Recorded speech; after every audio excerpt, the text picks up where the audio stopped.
Naam, wamenena wajuzi wa lugha ya kwamba Kiswahili kina usuli wake ni barani Afrika. Waarabu walipofika maneno waliyapika, ndiyo maana kinasifika hapa hadi Tanganyika. Ikiwa ni tarehe 5 ya Juni mwaka 2026, moja kwa moja tukiwa tunaelekea katika mwale wa Al-Hajar, ambapo utakuwa nami Hamza Ramadhan Suleiman, lakini kwanza tupate vidokezo. Fortunate ya kwamba tumejitokeza kuleta petition yetu kwa kiongozi ambaye anafaa awe gavana wa Mombasa County, Abdulswamad Sharif Nassir, lakini tunaambiwa gavana yuko kwenye meeting muhimu. Tunataka kumuuliza gavana, kuna meeting gani muhimu zaidi ya maisha ya binadamu? Kuna meeting gani muhimu zaidi ya maisha ya vijana wa Mombasa? Wanaharakati wamkosoa gavana wa Mombasa Abdulswamad Sharif Nassir kwa kupuuza usalama wa fukwe baada ya mtoto kuzama baharini. Wizara ya Afya yakanusha taarifa za kisa cha Ebola nchini Kenya.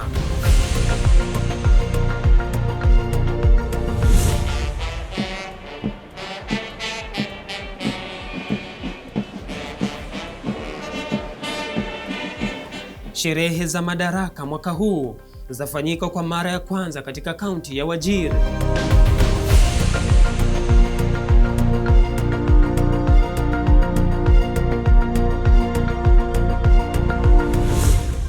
Rais William Ruto yuko Afrika Kusini kwa ziara rasmi ya siku 3.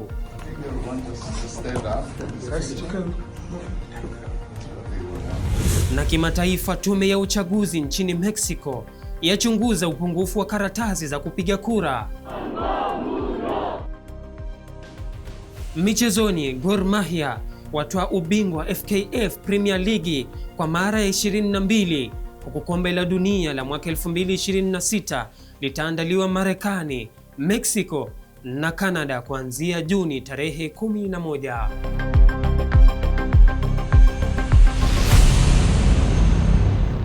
Naam, tukianza hapa jijini Mombasa, wanaharakati wamemkemea vikali gavana wa Mombasa Abdulswamad Sharif Nassir kwa kile walichokitaja kuwa ni uzembe na kuweka maslahi yake binafsi mbele, huku masuala yanayogusa maisha ya wananchi asiyatilie manani. Wakirejelea kisa cha kusikitisha cha mtoto mwenye umri wa miaka 13 aliyefariki kwa kuzama katika ufuo wa Madhubaha, wanaharakati hao pia walisema serikali ya kaunti imeshindwa kuweka mikakati madhubuti ya usalama katika maeneo ya fukwe licha ya visa vya kuzama na kuripotiwa mara kwa mara. It is so unfortunate ya kwamba tumejitokeza kuleta petition yetu kwa kiongozi ambaye anafaa awe gavana wa Mombasa County, Abdulswamad Sharif Nassir, lakini tunaambiwa gavana yuko kwenye meeting muhimu. Tunataka kumuuliza gavana, kuna meeting gani muhimu zaidi ya maisha ya binadamu? Kuna meeting gani muhimu zaidi ya maisha ya vijana wa Mombasa? Sisi kama wanati ama wananchi wa Mombasa wa Pwani tumezika watoto wengi sana. Statistics zasema katika kila mwezi watoto 9 mpaka 15 katika Pwani wanafariki kutumia hii bahari. Kwa nini sisi tupoteze watoto wetu? Kwa nini tupoteze watoto wetu? Kwa hivyo sisi tumechoka kuzika. Na rais, wewe ulichagua mtu wa kwetu, lakini kama hakuna manufaa, hatuna haja. Sababu ni vifo. Kifo ni cha Mungu lazima, lakini na sisi tulinde. Mwasikia? Kifo ni cha Mungu lakini lazima na sisi tulinde. Ndani ya Mombasa haifaidishi mwenyeji wa Mombasa. Leo angalieni wale vijana waliopoteza maisha yao Chuda. Si wakazi wa Mombasa. Na walinufaika kupitia wapi? Mombasa County. Juzi tu mtoto ulitana mwenyeji hanufaiki. Sasa ndo nikawaambia watu ndugu zetu wa Mombasa County, lazima tujue haki zetu na kujua hii 75% yendapi. Kama wale wananufaika mpaka deputy president waletea kila mmoja milioni wapelekwa bara. Nyinyi hapa mwazika mpewe hata 200,000. Dhumuni la kuwa hapa 1 week before tulitoa tangazo kwamba tutakuja kwa governor ili kusudi tuje tumweleze matatizo yetu ya masuala ya bahari. Tumekuwa tukipoteza watoto wengi sana kupitia bahari hizi bichi zetu. Sisi tulikuwa tunataka ombi dogo sana. ombi letu ni kwamba kuwe na life saver kila beach, ili watoto wetu wakienda kwa kuna watu wanaangalia, tuokoe maisha. Ni sawa gavana, community tumekuja, issue ni ya kifo. Jamaa, hii issue ni ya kifo, vifo, death.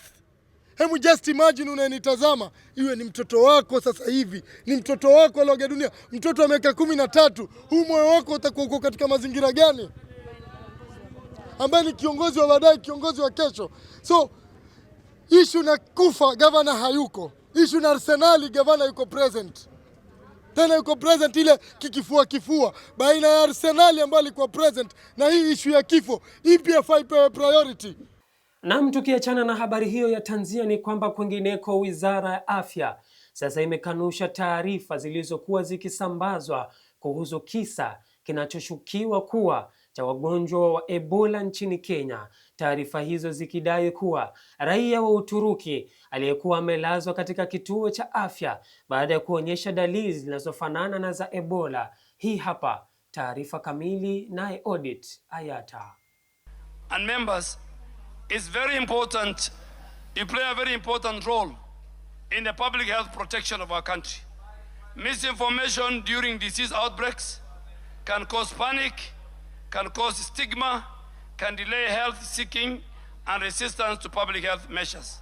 I therefore request members of this House to support the Ministry of Health by amplifying accurate information, encouraging early health seeking behavior, supporting screening at border points of entry, and urging the public to use the official 719 hotline. Honorable Speaker, I want to repeat for emphasis, Kenya has no confirmed case of Ebola virus disease. Our surveillance systems are active. Our laboratories are functional. Our points of entry are screening travelers. Our rapid response teams are on standby. Our health workers are being trained. Our isolation facilities are being verified and strengthened. And the government of Kenya remains fully in control of the preparedness and the response architecture. Our approach is guided by science, the law, the national interest, the public health protection, and the international obligation that as a country we have. We will continue to act transparently. We will continue to act decisively.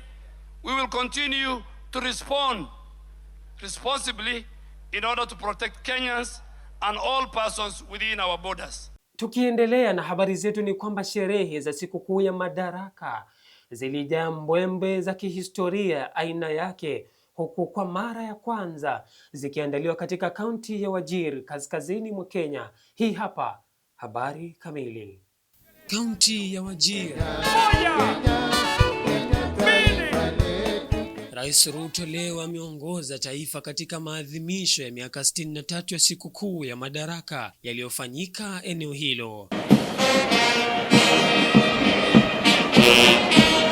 Akihutubia wananchi waliohudhuria hafla hiyo, Rais Ruto amesisitiza umuhimu wa umoja wa kitaifa, ushirikiano wa jamii zote na kuimarishwa kwa miundo mbinu ya maendeleo katika maeneo ambayo kwa muda mrefu yamekuwa yakikabiliwa na changamoto za maendeleo. From now going forward, we are going to walk together, shoulder to shoulder, as one people, one nation with a common destiny. Fellow citizens, I want to tell you that on behalf of the people of Kenya, today, as I stand here as president and leader of our great nation, to the people of Kenya, in northern Kenya, for this marginalization, I want to apologize on behalf of the nation of Kenya. Poleni sana ndugu zetu. It was never meant to be this way. And as my brother governor has said, kwa upande wake, gavana wa Wajir County Ahmed Abdullah alimshukuru rais kwa kuchagua kaunti hiyo na kuwa mwenyeji wa sherehe za madaraka, akisema hatua hiyo ni ya kihistoria kwa eneo hilo la kaskazini mwa Kenya ambalo kwa muda wa miaka mingi limekuwa nyuma kimaendeleo. My remarks to a close, allow me to express my deep gratitude for another historic gesture, the establishment of a state lodge in Wajir town.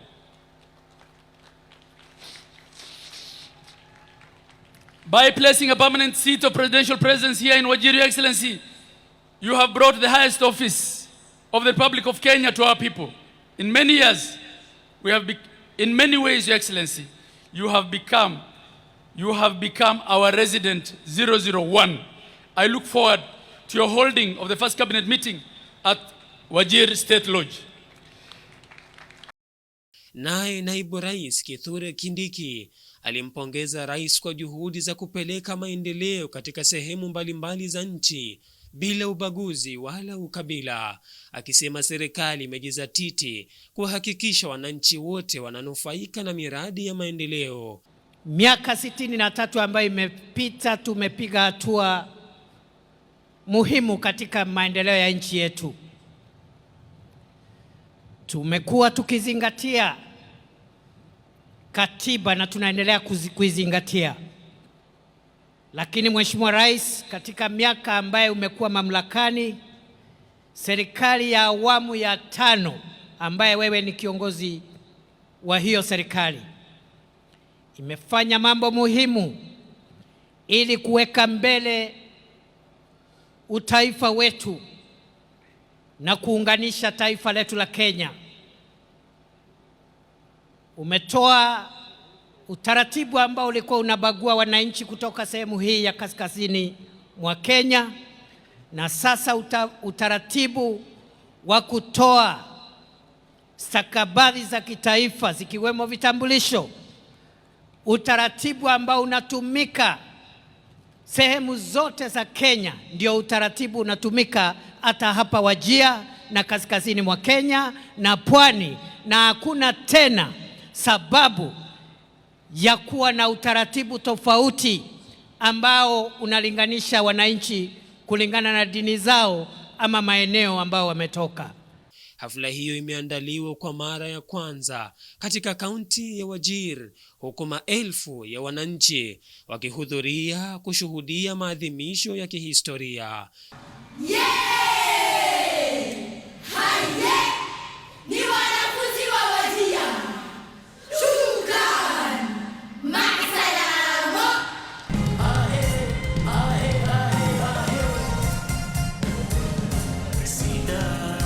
Sherehe hiyo ilianza mapema leo kuliko ilivyo kawaida kutokana na hali ya anga ya eneo hilo ambalo mara nyingi hukumbwa na joto kali. Nikiripotia Al Hajar TV, jina langu ni Hamza Ramadhan Suleiman. Na kwingineko, Rais William Ruto awasili Afrika Kusini kwa ziara rasmi ambayo kwamba ni ziara ya kitaifa ya siku 3 kwa mwaliko wa rais wa nchi hiyo Cyril Ramaphosa.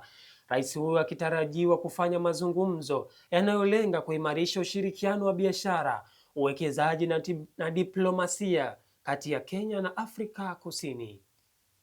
We have taken command of all our entry points. We are doing testing of every person coming into Kenya from anywhere near that region. We are testing close to between 2,000 and 3,000 people from all our entry points every day. We have mobilized resources. It's a pandemic. It's a pandemic that should concern all of us on the African continent. And as South Africa's role is the champion for the prevention of these pandemics, we have been quite deeply involved in the process of dealing with Ebola on our continent. Naam, hivi sasa mpenzi mtazamaji, tukiwa tunaenda katika mapumziko mafupi, lakini tunakwambia usibanduke, kwani tukirudi tutarudi na taarifa za kimataifa.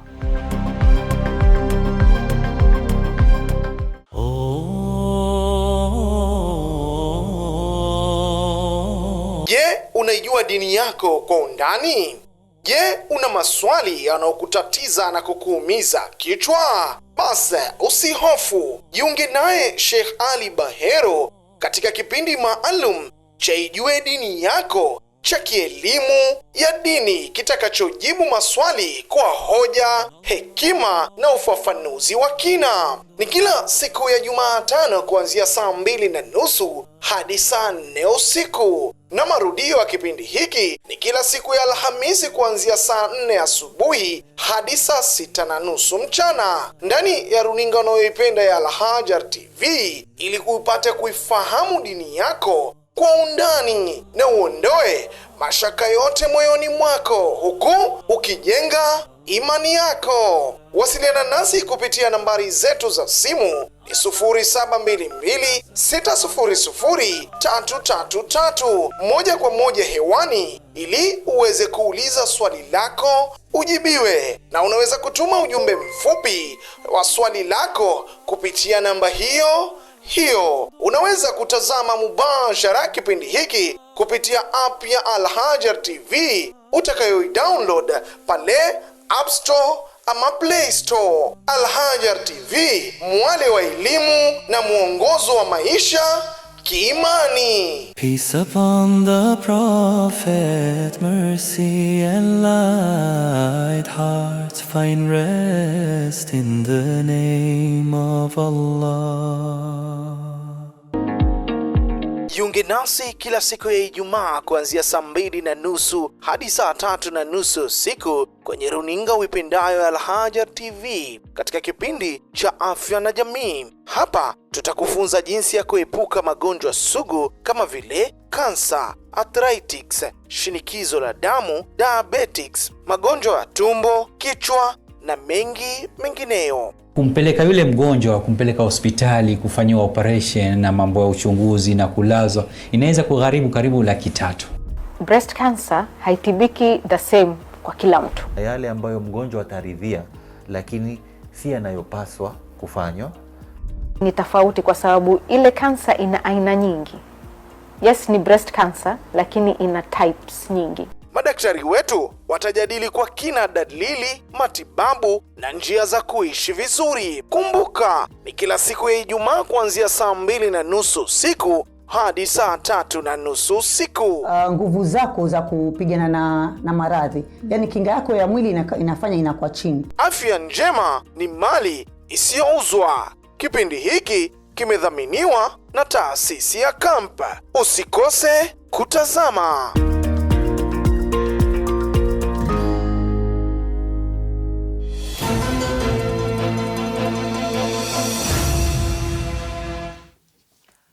Naam, karibu tena mpenzi mtazamaji, ambapo kimataifa Tume ya Kitaifa ya Uchaguzi imetangaza kuwa itachunguza upungufu wa karatasi za kupiga kura ulioshuhudiwa wakati wa uchaguzi wa serikali za mitaa, hali iliyozua hasira miongoni mwa wapiga kura, huku waandamanaji katika wilaya moja ya mji waliozuia masanduku ya kura na kuondolewa katika kituo cha kupiga kura wakipinga dosari hizo. Katika uchaguzi uliofanyika Jumatano, wananchi walipiga kura na kuwachagua meya na magavana katika mji na majimbo 16. Uchaguzi huo ulitazamwa kama kipimo cha utendakazi na utawala wa rais na uwezo wa wahafadhina kujijenga upya, na baada ya athari za jaribio la kisheria la kijeshi la mwaka 2024 lililohusishwa na aliyekuwa rais wa mwaka huo.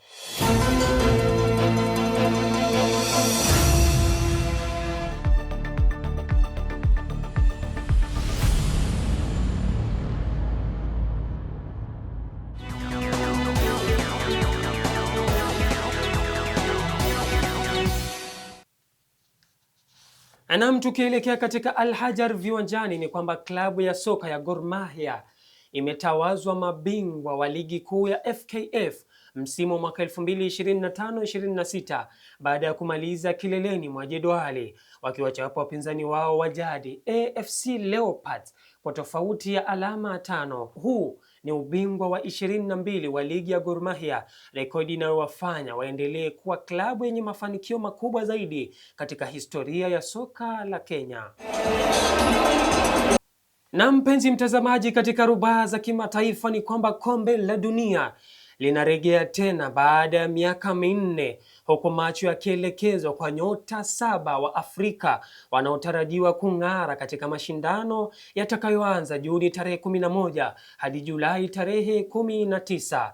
Kipute cha kombe la dunia kinatarajiwa tena baada ya miaka minne, huku macho yakielekezwa kwa nyota 7 wa Afrika yanayotarajiwa kung'ara katika mashindano yatakayoanza Juni tarehe 11 hadi Julai tarehe 19 mwaka 2026 nchini Marekani, Mexico na Canada. Wachezaji hao ni pamoja na Anthony Semenyo wa Black Stars ya Ghana, Yan Diamond wa Ivory Coast, Rowan Williams wa South Africa, Robert Pico Lopes wa Cape Verde, Brahim Diaz wa Morocco, Ismaila Sarr wa Senegal na Omar Marmoush wa Egypt. Mashindano ya mwaka huu yataweka historia kwa kushirikisha mataifa 10 ya Afrika, idadi kubwa zaidi kuwahi kutokea katika fainali za kombe la dunia. Cape Verde itashiriki kwa mara ya kwanza, huku DRC ikirejelea kwenye mashindano hayo kwa mara ya kwanza tangu mwaka 1974.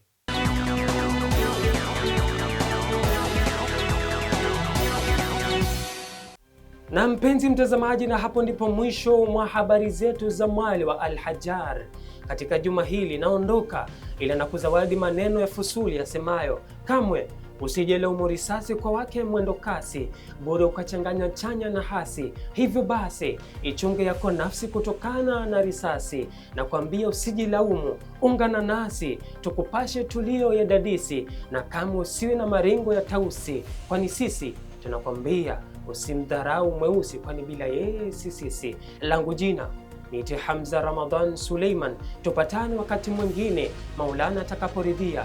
Usibanduke. Hii ni Al-Hajar TV.